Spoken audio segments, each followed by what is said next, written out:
নমস্কার বন্ধুরা, আজকের ভিডিও আলোচনার বিষয় হচ্ছে মঙ্গলবার হনুমানজির দিন। এই দিনে কি করবেন কি করবেন না জানতে হলে ভিডিওটি শেষ পর্যন্ত দেখুন। মঙ্গলবার একটি অত্যন্ত শুভ দিন। এই মঙ্গলবারে কোনো প্রকার ভুল কাজ করতে নেই। এতে জন্মছকে মঙ্গলের স্থান দুর্বল হতে থাকে। এছাড়া যাদের জন্মছক প্রথম থেকেই মঙ্গল অশুভ স্থানে রয়েছে তাদের এই দিন বিশেষ কিছু কাজ করতে নেই।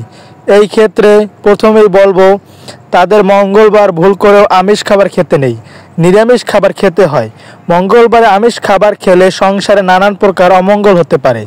সেগুলো কি কি জানুন এই ভিডিওতে। হনুমানজির কৃপা যে ঘরে থাকে সেই সংসারে সুখ শান্তিতে ভরে থাকে, সেখানে কখনো অর্থকষ্ট হয় না। তবে মঙ্গলবার মাছ মাংস খেলে হনুমানজি রুষ্ট হয়ে থাকে। মঙ্গলবার আমরা হনুমানজির পূজা করি।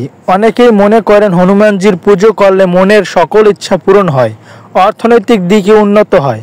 তবে যদি এই দিন আমিষ খাবার খাওয়া হয় তাহলে ফল উল্টো হতে পারে।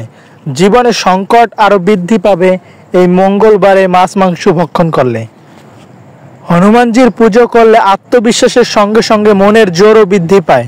তাই মঙ্গলবার দিন নিরামিষ খাবার গ্রহণ করলে তার আশীর্বাদ পাওয়া যায়।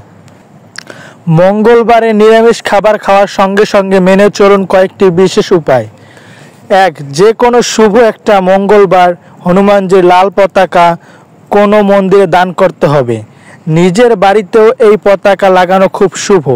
লাল রঙের বিশেষ পতাকা লাগালে হনুমানজি সন্তুষ্ট হয়ে থাকে। দুই, প্রত্যেক মঙ্গলবার কমলা সিঁদুর, লাল মিষ্টি, জুঁই ফুলের তেল এবং তুলসীর মালা দিয়ে হনুমানজির পুজো করলে খুব ভালো ফল পাওয়া যায়। বিশেষ করে তুলসীর মালা হনুমানজির খুব প্রিয়। তিন, প্রত্যেক মঙ্গলবার হনুমানজির চরণে কমলা সিঁদুর দিয়ে কপালে তিলক কাটুন।